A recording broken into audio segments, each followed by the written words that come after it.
Hello everyone. This lesson will introduce the scene management window. The scene window is divided into 4 parts, which are current, scene, measure, and 3D state. Current mainly covers all the material content we are currently using for the garment, including its fabric, pattern, button, buttonhole, zip, top stitch, puckering, trim, and avatars, and so on. We have previously explained the materials in the menu bar. The materials in current are in one-to-one correspondence with the materials in the menu bar. The fabric can correspond to the fabric here. The graphic can correspond to the graphic here.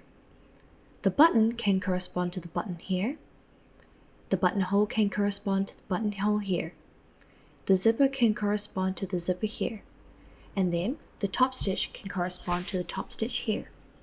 Puckering and puckering here. All of the materials here, we can click into it and then edit it in the property editor. In the case of fabric, for example, we can click on the plus sign to add a new fabric style. Select the fabric and click delete here to remove an unwanted fabric style. The third button here can change the view mode of our fabrics. We can have large icons or small icons.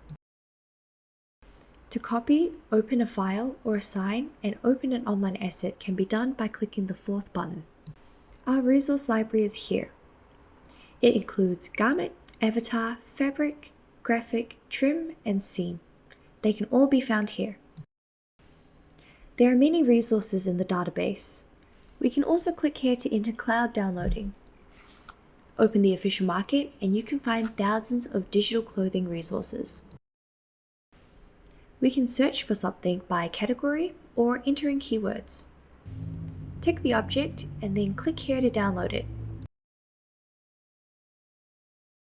In this way, it will appear in the corresponding location of the resource library.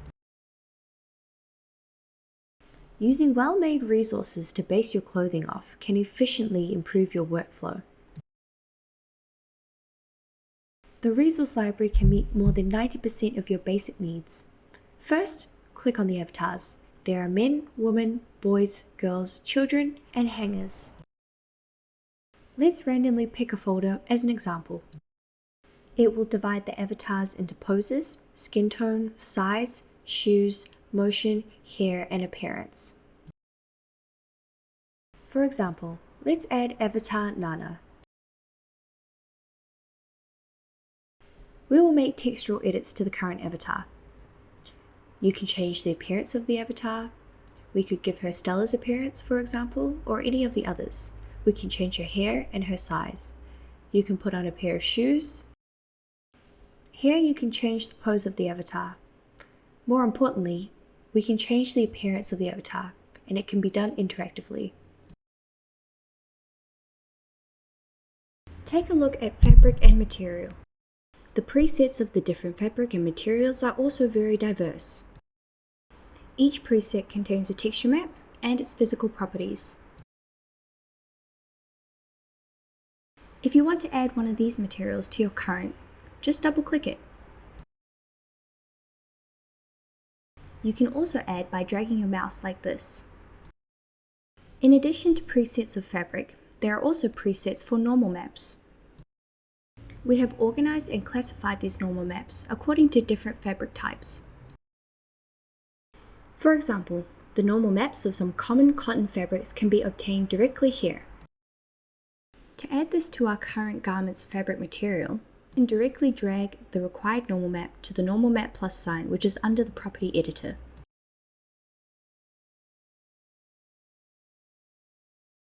Then, if we zoom in on the fabric, we can see that the normal map is placed. Now this one is trim, which includes all of our zippers, buttons, top stitch, as well as eyelets, cords, even bags, and so on. Many of your commonly used trims can be found here.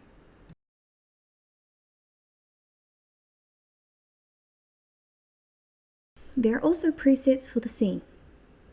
Different scene styles can be added to the 3D window. To add a scene, double-click it and open it. You'll find that scene has been imported to your 3D window. It not only includes our current props, but also preset lighting. This means the effect of the scene has been prepared for you in advance. And then under Scene, it controls the view and display section of our current scene content. We can see this includes the basic settings of the scene. Click on the Scene tab and there is Environment and Light Map. There is also Grid and Wind, which has to be chosen. You can do this by clicking on the small I button in front of the Scene column. Then, it can be edited in the Property Editor.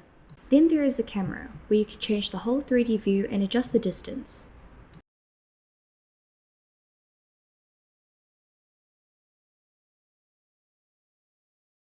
One more thing to note about the Environment section is that you can choose whether or not to show the 2D grid. This 2D grid is shown in the 3D window, and the entire window can be divided into these grids. The default is 2x2 dividing lines. We can set the number of dividing lines a little more.